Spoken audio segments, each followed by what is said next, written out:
This is the Katsa Dam, nestled in the beautiful highlands of Lesotho, also known as the Mountain Kingdom, a landlocked country within the borders of South Africa. It's also one of the poorest of the African nations.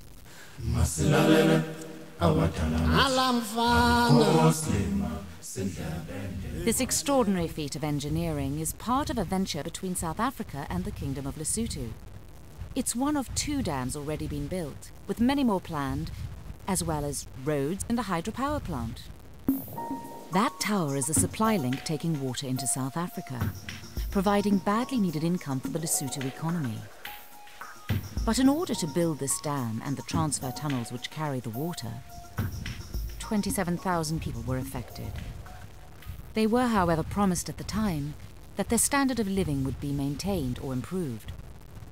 Unfortunately, most people who've been affected or displaced are now much worse off, impoverished and isolated.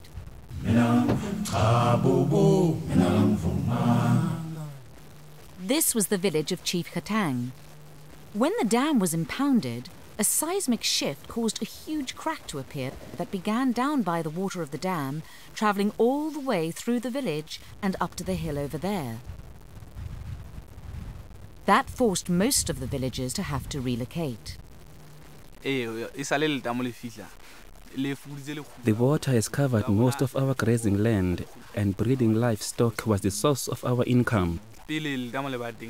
Before we were affected by the dam, the rivers ran freely and our healers would perform our traditional ceremonies in the river. Many of our medicinal plants grew by the river as well, and these have all been covered by the water now.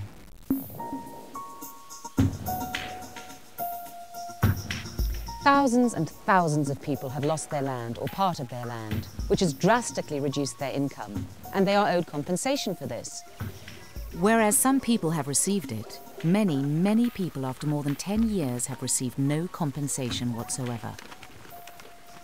These people have rights, but who is there to defend them? If this happened to you or I, we would go and see a lawyer. These people can't afford a lawyer. They can't even afford the bus fare to go and see a lawyer.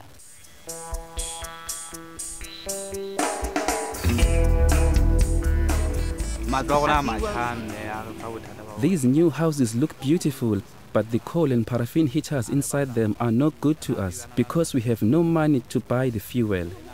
In our traditional houses, we could make a fire with wood collected from the forest.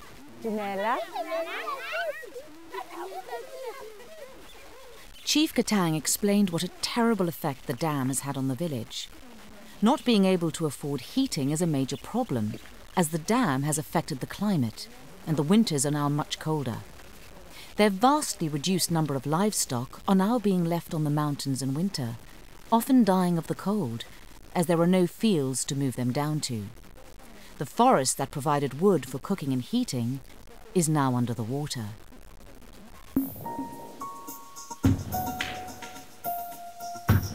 The LHDA promised us that our lives would be beautiful after the dam was built, but we are now much worse off. All we had is now covered by the water, and any compensation that has been paid is not adequate. There were many crossing points over the river that ran through here before they built the dam, which have all gone now. The LHDA promised to build bridges, which they never did, and now we are on our own. We are isolated.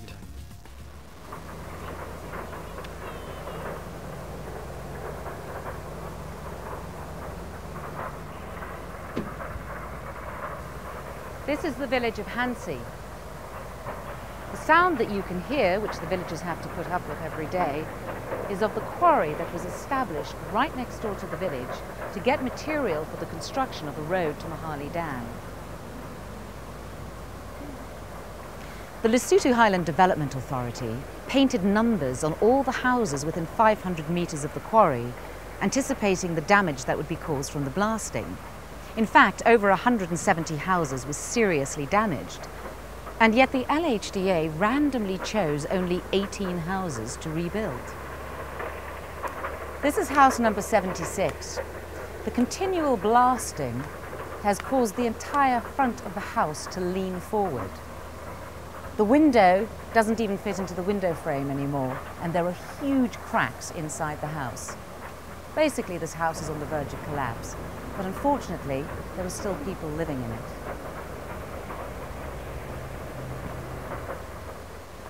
Despite many requests and pleas from the villagers, even going so far as to write a letter to the Prime Minister, the situation in the village has become so intolerable that they decided to take their case to the High Court. It was immediately dismissed on a technicality and then again on appeal. The merits of this case have never been heard in a court of law. Protimos intends to reopen this case and see that justice is served.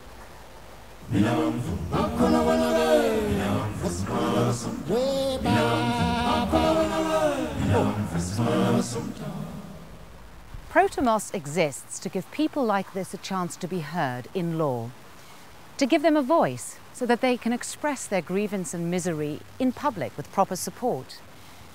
The law can and should be used to challenge a culture of greed and corruption, obliging governments, financial institutions and corporations to behave honourably, which often means just living up to promises they've already made.